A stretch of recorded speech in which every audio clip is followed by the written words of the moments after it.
It's the first visible sign that Jesus' followers applied on walls and in other works. This is Jewish, but this is not Jewish.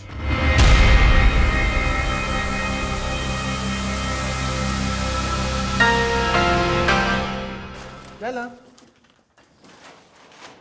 The Galilean classic Jewish tomb.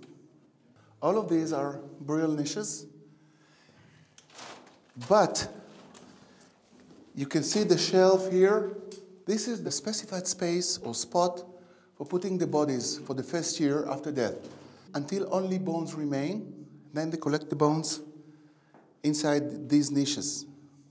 You see this line?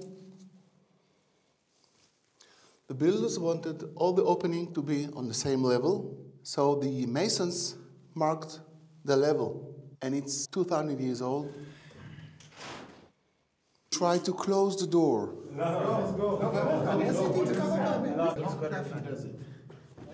It's 400 kilos. Here we go. A 2,000 years old door working still has this iron lever.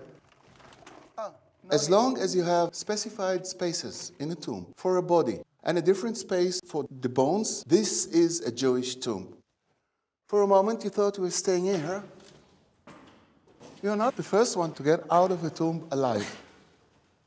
There are Jewish tombs in the Galilee, and there are other tombs in the Galilee which do look like Jewish tombs, but they are not completely Jewish.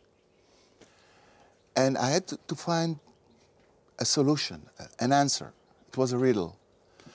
I guess and I believe that I've solved this riddle.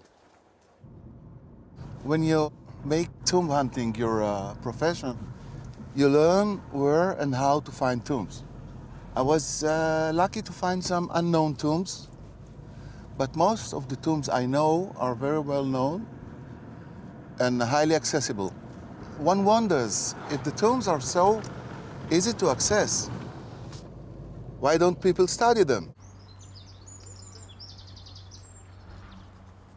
The community of scholars, most of them simply don't see it. I guess the others see it, but I'm not trying to explain what others do or do not do.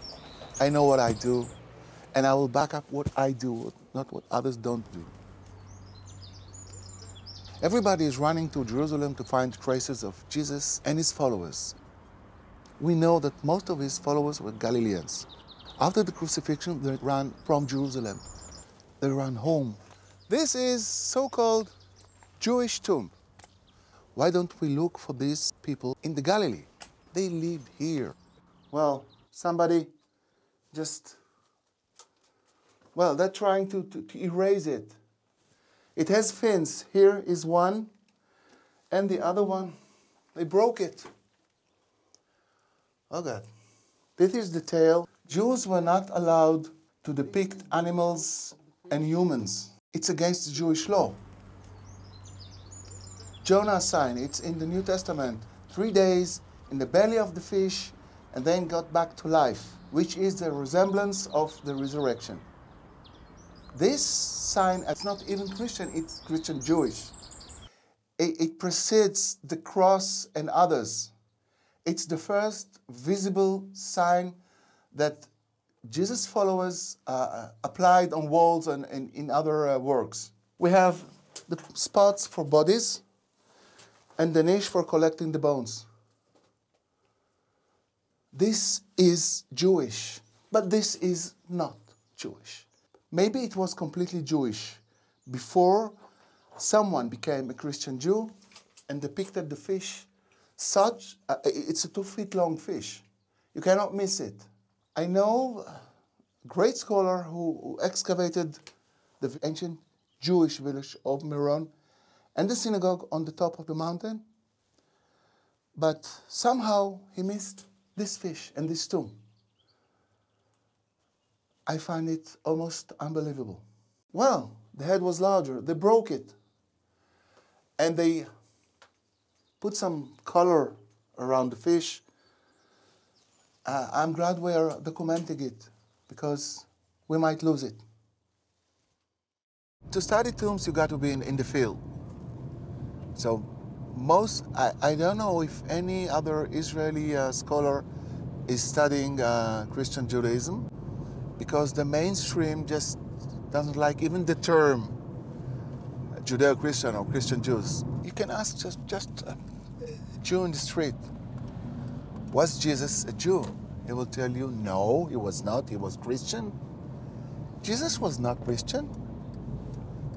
He was born a Jew, he lived a Jew, he died a Jew, he was buried a Jew. His first followers were Christian because they accepted him. The most important tomb in this site is the last one. Please. The first generations of Jesus following Jews here in Israel, they were Christian Jews, what we call today Messianic Jews. Jews who keep the Torah completely, but accept Jesus as Messiah. They don't see any contradiction. This looks like a Jewish tomb, yet it does have Christian symbols. The lines here are, in fact, chain of fish all around the opening of this niche. 1, 2, 3. You can live your life by the rules of the Torah and still accept Jesus if you wish to. Chain of fish here inside. And I don't see any problem. I respect any religion as long as it doesn't interfere with my life. It's okay. I'm not endangering anything and anyone. I'm doing what others don't. My conclusions are debatable. It's okay. But please put them on the table and start the debate. I might be wrong, but we'll never know it until we debate it. Everything is covered until we find it, okay? But I get the impression that this group of finds and the meaning of this group of finds is not just covered, it is deliberately covered. And I'm not even trying to explain this attitude. It's not my business. Almost every scholar will tell you that the cross became a Christian symbol after Constantine the Great's night vision. Many, many years before Constantine was even born, the cross was a symbol of devotion to Jesus. And you know it. You just don't notice.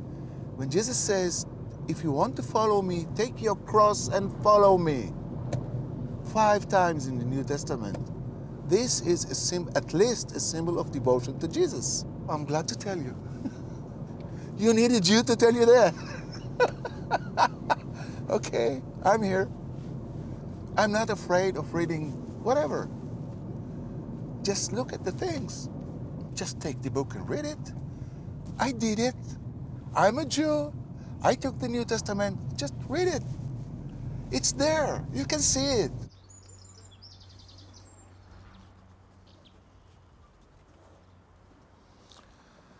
This tomb had this symbol on one of its walls. Now it's gone.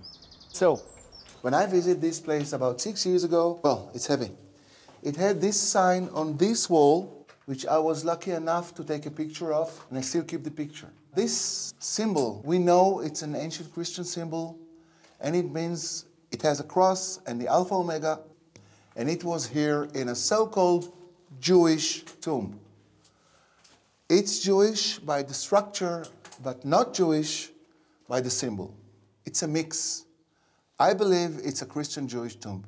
Religious Jews who respect these places for religious reasons and come here to pray and ask for help from the rabbis whose names are connected to these tombs. Well, this is the power of tradition. But if you look at the strict Jewish laws in the Mishnah and the Talmud, you understand that what they do here is not allowed by Jewish law, by Jewish religious law.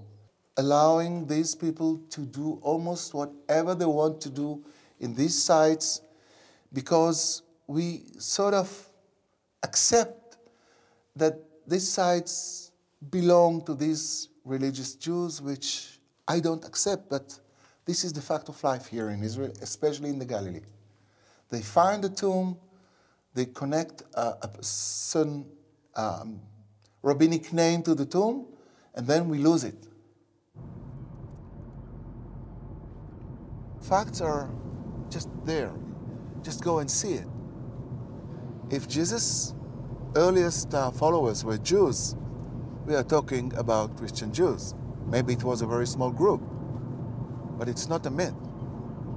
My conclusions are only the result of hard work, but some call my conclusions explosives. I really like it.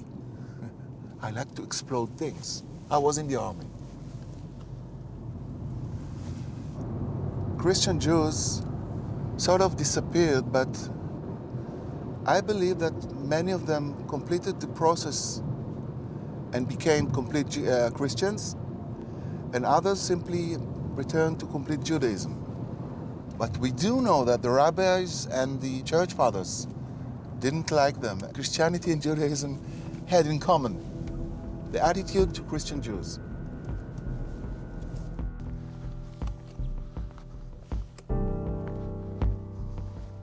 We live in a world where fact and fiction are intertwined. These stories remind us that the truth often lies beneath the surface. This is especially true for the believer. Jesus said the kingdom of heaven is like a treasure hidden in a field. And who found the treasure? The one who sought it out. Many people miss out on the richness of the gospel because they never look beneath the surface. For those who go searching, there awaits a wealth of truth, hope, and love found only in Jesus. So look closer, dig deeper. The truth you're looking for just might be undercover. Thank you for joining us as we provide a spiritual insight of what God is doing in Israel and in the Middle East. If you want to learn more about what God is doing in Israel, make sure to visit us on our webpage and follow us on social media. Shalom, and God bless you from Jerusalem.